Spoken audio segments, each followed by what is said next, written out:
की लक्ष्मी प्राप्तीसाठी उपाय. हां, तर कपाट अस्ताव्यस्त पडलेलं असतं, पसरलेलं असतं. तिकडे लक्ष्मी स्थिर होणारच नाहीये. तुम्ही बरोबर. काहीही करा. तुम्ही यंत्रांचे उपाय करा, तुम्ही रुद्राक्षांचे हं, उपाय करा, तुम्ही काही करा. जोपर्यंत कपाट छान होत नाही, ओके. टापटीप, नीटनेटकं होत नाही, तोपर्यंत लक्ष्मी टिकणार नाही. बरं आता मला लोकं आपले म्हणतील, की आमच्याकडे आम्ही कॅश वापरत नाही. आमच्याकडे वापरतो आम्ही. हं, सगळे पैसे बँकेमध्ये असतात.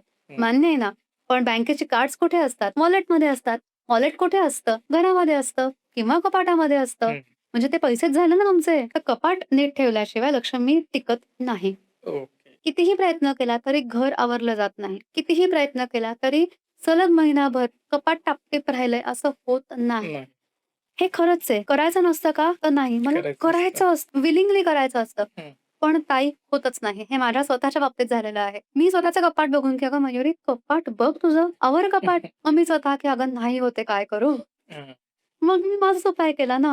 ओके. ओम ईश्वराय नमः हा मंत्र मी सतत काही महिने म्हणायला सुरुवात केली आणि मी काय केलं आणि हे लोकांनी पण केलंय माझ्या. कपाट आवरताना हा मंत्र म्हणा तुम्ही. तुम्ही म्हणत-म्हणत कपाट आवरताय हरकत नाही. मनातल्या मनामध्ये मध्ये-मध्ये ओम ईश्वराय नमः, ओम ईश्वराय नमः हा मंत्र म्हणा. तुम्हाला एक दिवस असा लक्षात येईल, की अचानक कपाट छान आवरलं.